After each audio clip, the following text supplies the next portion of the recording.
후진국이라며 비웃던 남편. 한국 도착 10분 만에 입을 다물었습니다. 지하철 하나에 충격. 병원 하나에 무릎 꿇은 남편. 대체 한국에서 무슨 일이 벌어진 걸까요? 지금 실시간 감동에서 전해드립니다. 구독과 좋아요는 영상 제작에 큰 힘이 됩니다. 그럼 오늘의 사연 시작합니다. 에바, 당신 진심이야? 한국이라고? 북한 옆에 붙어있는 나라잖아. 솔직히 말해서 거기 좀 위험하지 않아?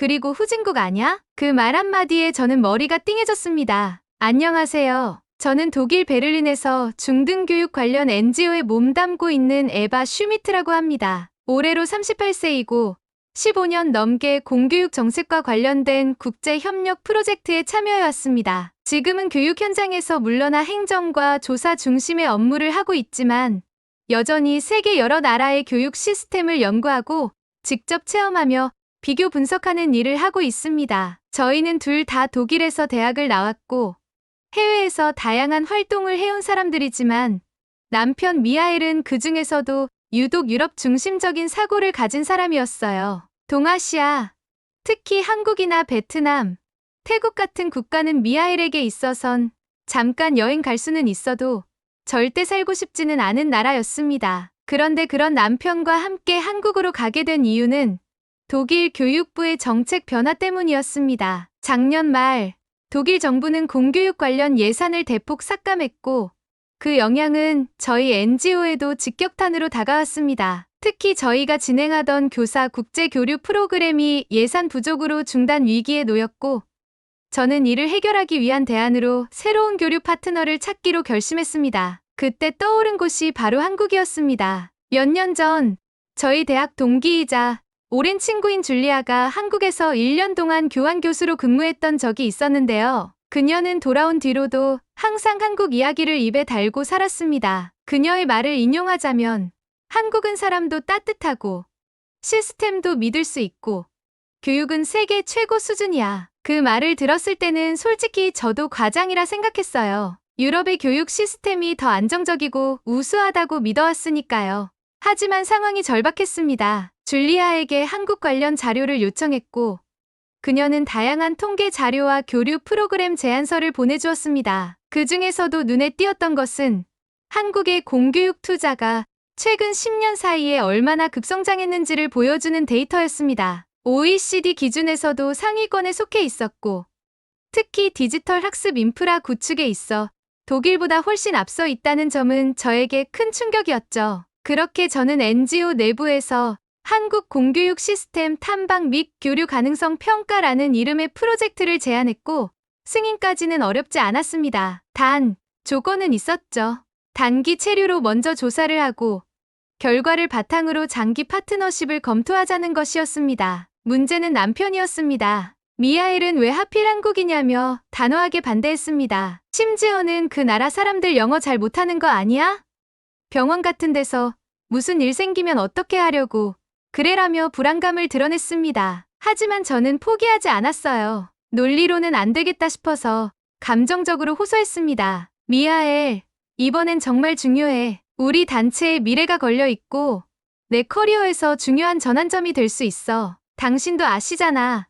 이런 기회는 흔치 않다는 걸. 결국 미하엘은 마지못해 고개를 끄덕였습니다. 단, 이번 한 번뿐이야. 그리고 절대 길게 머무는 건 안 돼. 그렇게 해서 저희 부부는 한국으로 떠나게 되었습니다. 체류 기간은 총 4주. 그 사이에 교육기관, 행정기관, 병원, 공공인프라 등을 직접 체험하며 자료를 수집하고 필요한 인터뷰도 진행할 계획이었습니다. 인천공항에 도착한 날, 아직도 잊을 수 없습니다. 피곤한 몸을 이끌고 입국장으로 향하던 순간, 저와 미하엘의 눈앞에 펼쳐진 광경은 충격 그 자체였어요. 반짝이는 대리석 바닥, 질서정연하게 움직이는 안내 로봇, 자동화된 입국 심사 시스템 그리고 무엇보다 놀라웠던 것은 냄새였습니다. 공항 특유의 꿉꿉한 냄새가 없었어요. 오히려 산뜻하고 쾌적한 공기가 폐 깊숙이 들어오는 듯한 느낌이었습니다. 미하엘은 주변을 둘러보며 아무 말도 하지 않았습니다. 그리고 한참 후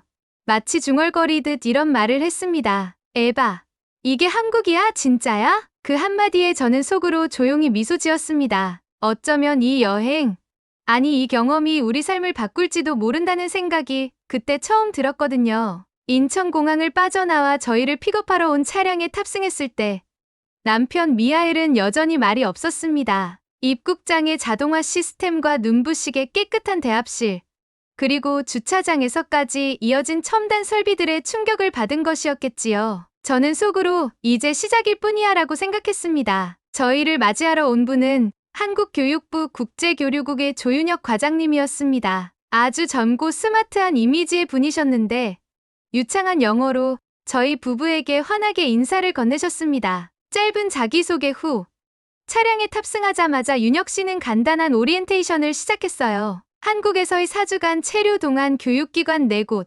의료기관 2곳, 지자체 1곳을 방문하며 한국의 공공교육 및 복지 시스템을 체험할 수 있도록 일정을 짜주셨다고 했습니다. 차량은 인천공항에서 서울 시내로 향했습니다. 그 사이 저는 차창 밖으로 펼쳐지는 도시 풍경을 조용히 바라보았습니다. 사실 저는 베를린의 혼잡함에 익숙해져 있었기 때문에 서울 역시 비슷한 풍경일 거라 예상했어요. 하지만 현실은 전혀 달랐습니다. 고속도로 위를 흐르는 차량들은 신기할 정도로 질서정연하게 움직였고 길가에 쓰레기 하나 보이지 않았습니다. 서울에 도착하자 윤혁 씨는 먼저 호텔에 체크인을 하고 근처에서 간단한 점심 식사를 하자고 제안했습니다. 호텔에 짐을 풀고 식당으로 가는 길, 남편 미하엘은 말없이 거리 곳곳을 사진으로 담고 있었어요. 그는 평소 여행지에서도 거의 사진을 찍지 않는 사람이었는데 꽤 이례적인 일이었습니다. 식사를 마치고 난 후 윤혁 씨는 저희에게 서울 시내에 있는 한 공공교육 지원센터로 향하자고 했습니다. 차량을 타고 이동하는 동안 남편은 조심스럽게 물었습니다. 윤혁 씨, 서울은 굉장히 깨끗하네요. 이런 건 정부가 강제로 시키는 건가요?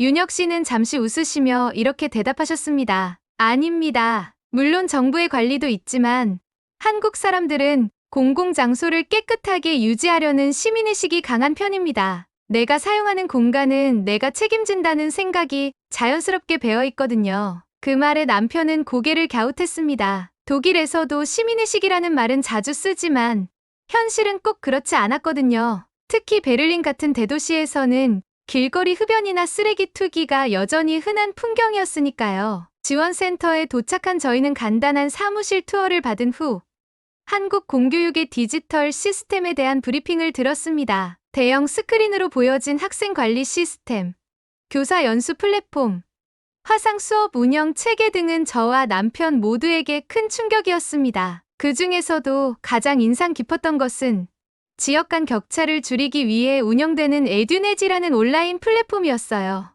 이 플랫폼을 통해 전국 어디서든 균등한 교육 기회를 제공한다는 설명에 저희는 고개를 끄덕일 수밖에 없었습니다. 윤혁 씨는 그날 저녁 특별히 저희 부부를 위해 서울 한복판의 대중교통 체험을 준비해두었다고 했습니다. 처음엔 이동수단이 뭐 특별하겠어 싶었지만 저는 곧 후회하게 되었습니다. 인생 처음으로 한국 지하철을 타게 된 저희는 다시 한번 충격을 받게 되었거든요. 지하철역에 들어서자 공기가 다르고 분위기가 달랐습니다. 매표소는 전부 자동화되어 있었고 플랫폼에는 안전을 위한 스크린 도어가 설치되어 있었습니다. 승강장 바닥은 먼지 하나 없이 깨끗했고 곳곳에 안내 로봇과 전광판이 있어 길을 잃을 걱정조차 없었죠. 무엇보다 신기했던 건 지하철 안에서 아무도 큰 소리를 내지 않는다는 점이었습니다. 독일에서는 지하철 안에서 통화를 하거나 큰 소리로 대화하는 사람들이 많아 소란스러웠는데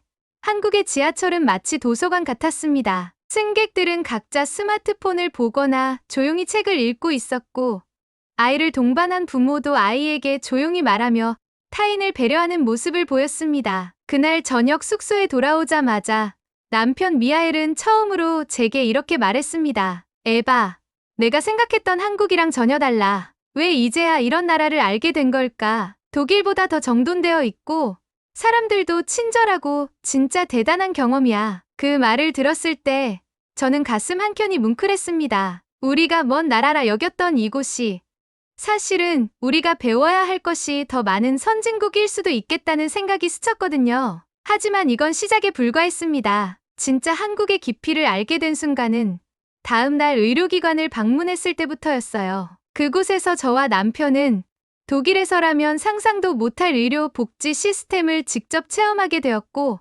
한국에 대한 인식이 완전히 뒤바뀌게 되었습니다. 서울에 도착한 지 3일째 되는 날, 윤혁 씨는 저와 남편을 서울 강북에 위치한 한 대형 종합병원으로 안내해 주셨습니다. 이번 일정은 한국의 직장인 건강검진 시스템을 체험해보는 것이었고, 저희가 만약 한국 기관과 협약을 맺고 외국인 교육 교류를 장기적으로 추진할 경우 건강검진이 필수 절차 중 하나라는 설명이 뒤따랐습니다. 처음에는 남편이 다소 불쾌한 반응을 보였어요. 우리가 아픈 것도 아닌데 굳이 검진까지 받아야 하나요? 라고 물었죠. 독일에서는 건강검진 하나 받으려면 예약도 어렵고 비용도 많이 드니까요. 직장인이 무료로 정기검진을 받는 시스템 자체가 저희에게는 익숙하지 않았습니다. 그런데 병원에 들어선 순간부터 상황은 달라졌습니다. 건물은 현대적이었고 내부는 병원이라기보다 마치 호텔 로비 같았습니다. 접수부터 검사까지 모든 절차가 전산화되어 있었고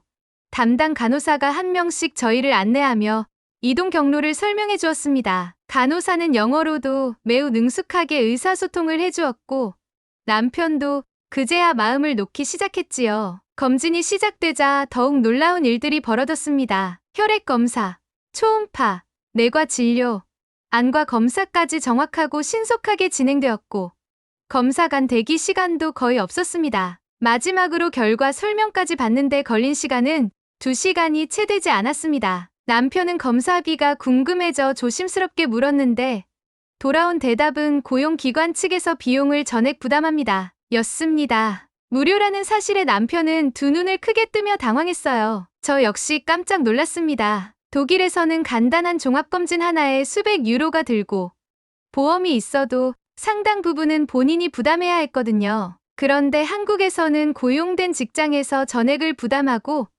누구나 주기적으로 건강 상태를 점검할 수 있도록 제도화되어 있다는 사실이 믿기지 않았습니다. 그날 병원에서 나오는 길에 남편은 조용히 제게 말했습니다. 에바, 나 처음엔 한국이라는 나라에 대한 선입견이 많았던 것 같아. 그런데 그냥 국가 수준이 달라. 솔직히 독일보다 시스템이 더 정교해. 그렇게 감탄을 금치 못하던 남편이 다음날 아침 또 한 번 충격을 받게 되는 일이 생겼습니다. 아침 산책을 위해 근처 공원을 걷던 저희는 초등학생으로 보이는 아이들이 혼자서 학교로 향하는 모습을 여러 번 마주쳤습니다. 그 아이들은 책가방을 메고 어떤 아이는 스마트폰을 보면서 길을 걷고 있었습니다. 남편은 발걸음을 멈추고 당황한 얼굴로 아이들을 바라봤어요. 에바, 저 아이들 혼자야? 부모는 어디 있어? 이게 말이 돼? 아이가 혼자 스마트폰 들고 다닌다고? 사실 저도 처음엔 놀랐습니다. 독일에서라면 말도 안 되는 장면이었거든요. 아이가 혼자 길을 걷는 것도 위험하지만 스마트폰까지 들고 다닌다면 누군가 훔쳐갈 수도 있고 사고를 당할 수도 있다는 우려가 컸습니다. 남편은 걱정스러운 눈으로 계속 아이들을 쳐다보며 교육 이전의 안전 문제야. 무책임해라고 말했어요. 그날 오후 윤혁 씨를 만나 이 장면에 대해 이야기하자 그는 차분하게 설명해 주셨습니다. 한국에서는 초등학생들이 혼자 등하교하는 것이 일반적이에요. 보통 아파트 단지와 학교가 가까워서 가능한 일이기도 하고 무엇보다 치안이 좋기 때문에 걱정이 덜하죠. 더불어 학교 주변은 절대 금연 구역이고 CCTV가 촘촘하게 설치되어 있어서 부모님들도 비교적 안심하십니다. 남편은 여전히 믿기지 않는다는 표정이었고 저는 그런 그에게 조용히 말을 건넸습니다. 그럼에도 불구하고 저 아이들이 무사히 학교에 잘 도착하고 또 저녁이 되면 무사히 집으로 돌아온다는 게 현실이잖아. 이게 가능한 나라, 그게 한국인 거야. 그 순간 남편은 조용히 고개를 끄덕였습니다. 그리고 처음으로 자신의 생각이 잘못됐을지도 모른다고 인정했어요. 나는 지금까지 한국을 너무 몰랐던 것 같아. 미안해, 에바. 처음부터 믿어줄걸. 저는 그 말을 들으며 속으로 이렇게 생각했습니다. 어쩌면 이번 여행의 진짜 목적은 한국의 교육 시스템을 보는 것이 아니라 우리 마음속의 장벽을 허무는 것이었을지도 몰라. 한국에 온 지 어느덧 4주가 지났습니다. 매일이 새롭고 매일이 놀라움의 연속이었습니다. 이 일회성 출장으로 계획했던 이 체류는 저희 부부에게 너무도 깊은 인상을 남겼고 이제는 제 인생의 방향을 바꿔놓을 만큼 중요한 전환점이 되었습니다. 이 글을 통해 마지막으로 전하고 싶은 이야기는 바로 저희가 실제로 한국에서의 삶을 얼마나 사랑하게 되었는가에 대한 것입니다. 서울에서의 생활은 생각보다 훨씬 더 정돈되어 있었고, 공공시설 하나하나가 이용자 중심으로 설계되어 있다는 사실을 매번 느낄 수 있었습니다. 예를 들어 도서관에서는 책을 빌리기 위한 절차가 자동화되어 있고, 지하철역 곳곳에는 다양한 편의 기기들이 비치되어 있어 누구든지 쉽게 정보를 얻고 도움을 받을 수 있었어요. 특히 시민들이 그 시설을 깨끗하게 유지하려는 모습은 교육 이전의 사회적 의식 자체가 다르다는 것을 느끼게 해주었습니다. 남편 미하엘은 이제 완전히 달라졌습니다. 처음 도착했을 때만 해도 한국은 후진국일 거야 라고 말하던 그가 이제는 저보다 더 적극적으로 한국 문화를 받아들이려 노력하고 있어요. 길거리에서 한국어로 간단한 인사말을 건네는가 하면 편의점에서 결제할 때는 꼭 감사합니다를 연습한 억양으로 말하려고 애씁니다. 그리고 무엇보다 놀라운 변화는 한국에서 장기 체류를 고민하고 있다는 것이었어요. 에바, 우리가 여기서 살아도 나쁘지 않겠어. 아니, 오히려 여기서 살아야 할지도 몰라. 그의 말이 농담처럼 들리지 않았습니다. 그리고 저도 어느새 그 말에 고개를 끄덕이고 있는 제 자신을 발견했습니다. 한국의 교육기관에서 만난 사람들은 모두 열린 마음으로 외국인을 받아들였고, 다양한 프로그램에서 그들과 자연스럽게 어울릴 수 있었습니다. 어느 중학교에서는 외국 교사들을 위한 특별한 오리엔테이션을 준비해 주었고, 수업 참관 중에 학생들이 제게 선생님, 독일에서는 어떻게 수업해요? 라며 적극적으로 질문을 해오는 모습에 감동을 받았습니다. 그리고 결정적인 계기는 저희 부부가 체류 기간 마지막 주에 경험한 생활지원센터 방문이었습니다. 이곳에서는 외국인 주민들을 위한 복지 서비스 안내가 진행되고 있었는데요. 한국어가 익숙하지 않은 외국인을 위해 통역 시스템과 다국어 안내 브로슈어가 완비되어 있었고, 상담 직원들도 매우 친절하게 응대해 주셨습니다. 특히 의료, 교육, 주거 관련 정보들이 체계적으로 정리되어 있어 누구나 쉽게 이용할 수 있다는 점이 인상 깊었어요. 센터에서 나오는 길, 남편이 진지한 표정으로 제게 말했습니다. 에바, 우리 여기 정착하면 어때? 당신은 교육 전문가고 나는 원격으로도 일할 수 있으니까. 이 나라 매력 있어. 그냥 좋다기보다는 안정감이 있어. 저는 그 말을 듣고 잠시 말이 없었습니다. 그리고 잠시 후 조용히 고개를 끄덕였습니다. 그래요, 미하엘. 저도 그렇게 생각하고 있었어요. 한국에서의 체험은 인생의 가치관을 새롭게 구성하는 계기였습니다. 특히 시민들의 질서의식, 공공 시스템의 효율성, 그리고 외국인에 대한 따뜻한 배려는 지금까지 제가 살아오면서 경험하지 못했던 것이었습니다. 한국이라는 나라는 기술력이나 경제 성장만으로 선진국이라 불리는 곳이 아니었습니다. 이 나라가 진짜 선진국인 이유는 바로 사람들의 마음이 따뜻하기 때문이었습니다. 이제 독일로 돌아갈 시간이 다가오고 있습니다. 짐을 싸며 저는 생각했습니다. 이대로 돌아가도 괜찮을까? 하지만 곧 저는 스스로 답을 내렸습니다. 한국은 이제 제2의 고향이 될 거예요. 오늘의 사연, 여러분 어떻게 보셨나요? 독일에서 오신 에바 씨와 남편 미하엘 씨가 한국에 와서 느낀 감동과 변화, 놀랍지 않으셨나요? 우리가 너무나 당연하게 여겼던 이 편리함과 청결함, 그리고 따뜻한 시민의식이 사실은 전 세계에서도 놀라운 수준이라는 것, 다시 한번 느낄 수 있었던 시간이었습니다. 이처럼 자랑스러운 우리의 대한민국, 더 많은 사람들에게 알려질 수 있도록 좋아요와 구독 꼭 부탁드립니다. 실시간 감동에서는 여러분과 함께 더 많은 감동 사연을 들려드리겠습니다. 감사합니다.